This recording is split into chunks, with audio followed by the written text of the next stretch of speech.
Assalamualaikum dan selamat sejahtera.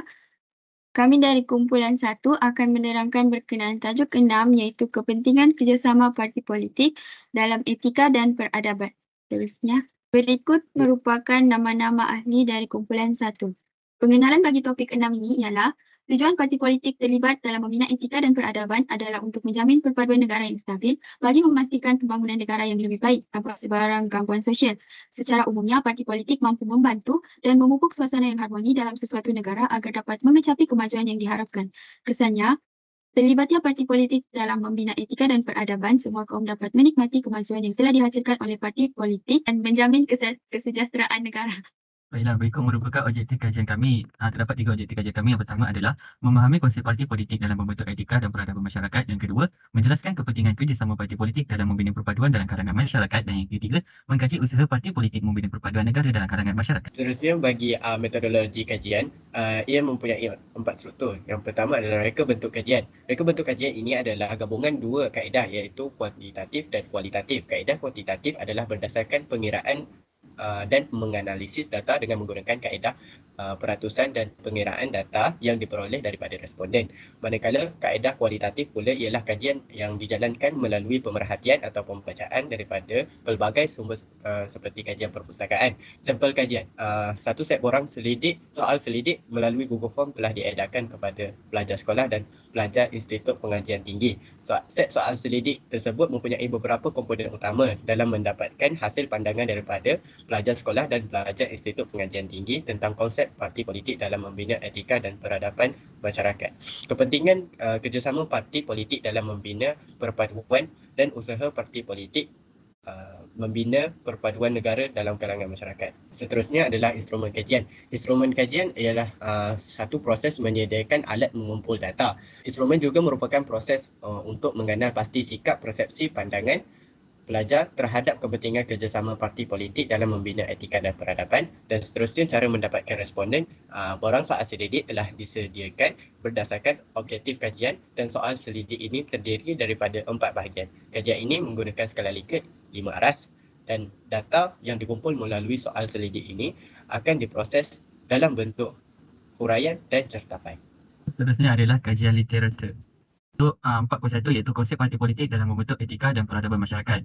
Menurut George 1961, perkataan politik berasal daripada Yunani yang iaitu polis yang bermaksud bandar-bandar. Ilmu politik dapat dikaitkan dengan tradisi intelektual Yunani pada zaman ini.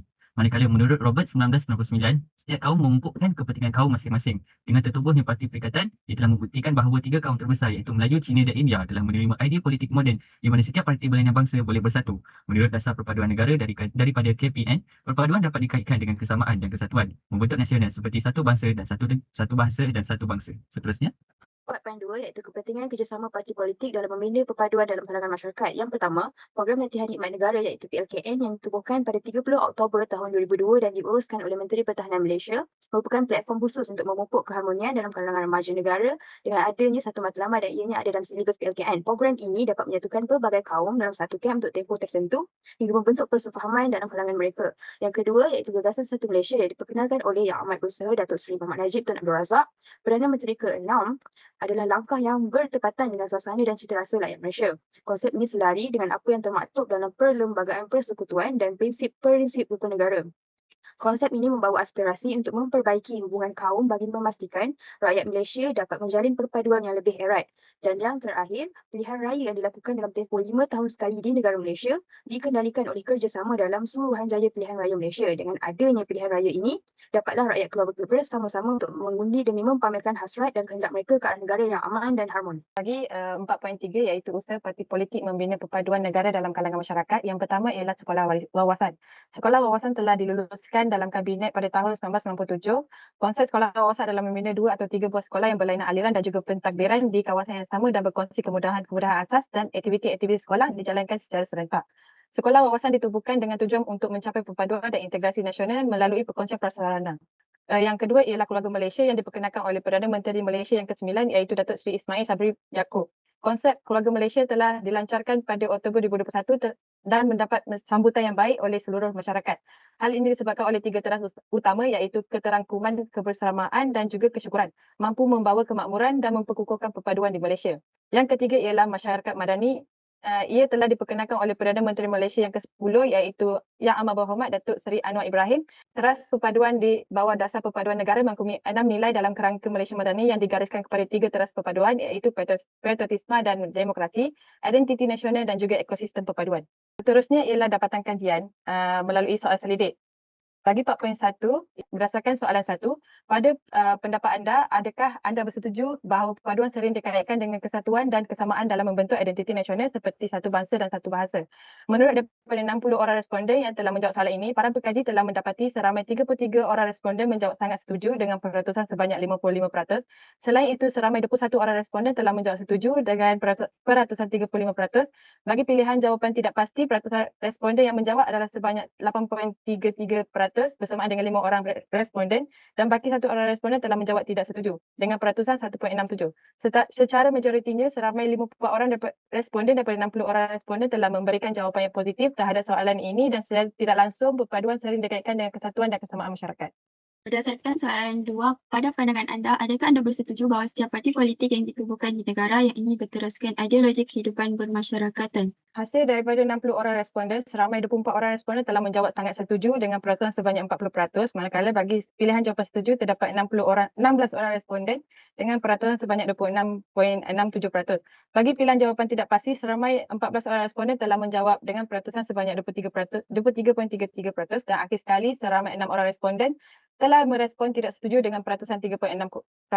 Secara majoritinya, 40 orang responden telah memberi jawapan yang positif terhadap soalan ini dengan bersetuju bahawa setiap parti politik yang ditubuhkan berteraskan ideologi kehidupan masyarakat. Berdasarkan soalan yang ketiga adalah pada pendapat anda, adakah anda bersetuju bahawa orang Melayu akan kehilangan kuasa di negara sendiri sekiranya politik negara dipimpin oleh anggota Melayu yang tidak memberi tumpuan kepada permasalahan orang Melayu kerana ditakrifkan sebagai perkauman? Berdasarkan hasil daripada soal selidik, seramai 60 orang responden telah merespon soalan ini. Para pengkaji mendapati seramai 35 orang responden telah menjawab sangat setuju dengan peratusan 58.33%. Terdapat 18 orang responden bagi pilihan jawapan setuju dengan peratusan sebanyak 30%, manakala bagi pilihan jawapan tidak pasti, terdapat 4 orang responden yang telah merespon. 1 orang responden telah menjawab tidak setuju dengan peratusan 1.67%. Dan bagi 2 orang responden daripada 60 orang responden telah menjawab sangat tidak setuju dengan peratusan sebanyak 3.33%. Secara majoritinya, ramai responden telah bersetuju bahawa orang Melayu hilang kuasa di negara sendiri disebabkan oleh orang Melayu tidak memberikan tumpuan kepada permasalahan orang Melayu sendiri. Seterusnya, untuk objektif 2 soalan 1, pada pendapat anda, adakah program seperti PLKN dan Gagasan 1 Malaysia mampu menyatukan pelbagai kaum? Hasil daripada soal selidik berkenaan soalan di atas, secara majoritinya, seramai 53 orang daripada 60 responden telah memberi jawapan yang positif terhadap soalan ini dan beranggapan bahawa melalui program-program kerjasama antara parti politik seperti PLKN dan Gagasan 1 Malaysia mampu membawa keharmonian di samping menyatu padukan masyarakat.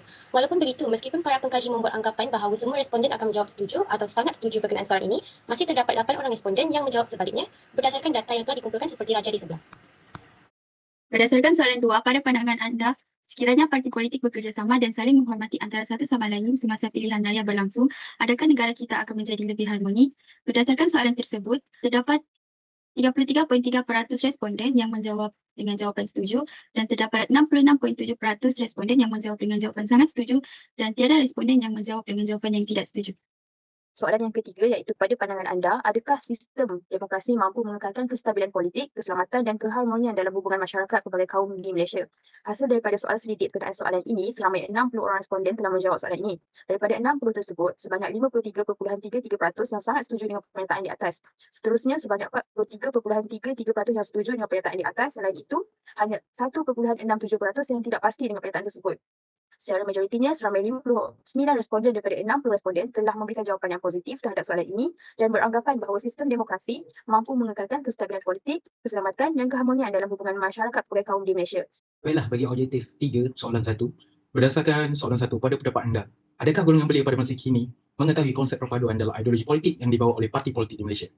Hasil daripada dapatan kajian yang dijalankan, para pengkaji telah mendapati seramai 18 orang responden menjawab sangat setuju dengan peratusan sebanyak 28% dan 13 menjawab setuju dengan peratusan sebanyak 22%. Secara majoritinya, seramai 31 orang daripada 60 responden telah memberikan jawapan yang positif. Namun begitu, meskipun para pengkaji membuat anggapan bahawa semua responden akan menjawab setuju dan sangat setuju berkenaan soalan ini, namun terdapat 12 responden menjawab tidak pasti dan peratusan sebanyak 20%, 14 orang responden menjawab tidak setuju dengan peratusan sebanyak 23%, malahan terdapat 3 orang lagi menjawab sangat tidak setuju dan membawa peratusan sebanyak 3%. Okey, seterusnya objektif 3 soalan 2. Pada pendapat anda, adakah konsep keluarga Malaysia dapat membawa kepada perpaduan di Malaysia? Hasil daripada soal selidik berkenaan soalan ini, para pengkaji telah mendapati seramai 23 orang responden menjawab sangat setuju dengan peratusan sebanyak 38% dan 28 orang menjawab setuju dengan peratusan sebanyak 47%. Secara majoritinya, seramai 50 orang daripada 60 responden telah memberikan jawapan yang positif terhadap soalan ini dan beranggapan bahawa melalui usaha mewujudkan konsep keluarga Malaysia ini dapat membawa kepada perpaduan rakyat di Malaysia yang terdiri daripada pelbagai bangsa dan agama. Walaupun begitu, para pengkaji membuat anggapan bahawa semua responden akan mendapat menjawab setuju atau sangat setuju berkenaan soalan ini, tetapi terdapat 5 orang responden menjawab tidak pasti dengan peratusan sebanyak 9%, 2 orang responden menjawab tidak setuju, malahan 2 orang lagi menjawab sangat tidak setuju dan masing-masing membawa peratusan sebanyak 3%. Seterusnya, berdasarkan soalan 3, adakah anda bersetuju bahawa salah satu usaha kerajaan iaitu mewujudkan Malaysia Madani berjaya melahirkan masyarakat atau individu yang mampan, sejahtera, daya cipta serta mencapai aspirasi perpaduan nasional? Hasil daripada soal selidik berkenaan soalan di atas, para pengkaji telah mendapati seramai 24 orang responden menjawab sangat setuju dengan peratusan sebanyak 40% dan 16 orang menjawab setuju dengan peratusan sebanyak 27%.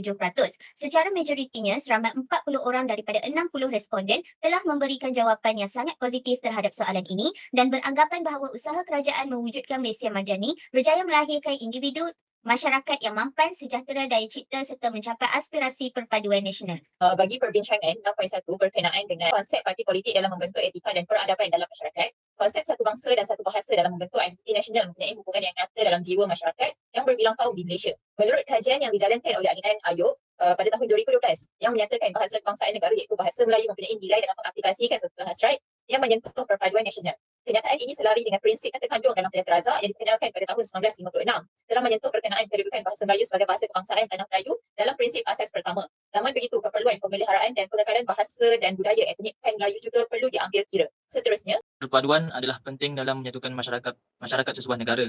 Negara Malaysia terdiri daripada pelbagai bangsa dan etnik dengan bahasa dan budaya yang pelbagai. Namun, bahasa Melayu yang merupakan bahasa kebangsaan mempunyai nilai dan dalam mengaplikasikan hasrat yang menyentuh perpaduan nasional. Politik yang melibatkan semua kaum dan etnik di dalamnya merupakan antara punca perpaduan antara masyarakat di Malaysia. Hal ini kerana dapat dipastikan bahawa ideologi setiap parti politik berteraskan kehidupan bermasyarakat di mana masyarakat dapat hidup harmoni tanpa mengira kaum dan adat budaya. Bangsa Melayu adalah masyarakat teramai dalam negara Malaysia. Oleh itu, sesebuah parti politik memerlukan sokongan orang Melayu. Sekiranya ahli politik Melayu tidak memberikan tumpuan kepada permasalahan orang Melayu sendiri, dikatakan orang Melayu akan kehilangan kuasa di negara sendiri sehingga boleh menjejaskan perpaduan masyarakat. Terusnya, untuk perbincangan objektif 2, hasil daripada kedua-dua kajian berkaitan PLKN dan Gagasan 1 Malaysia tidak memberikan kesimpulan yang sama.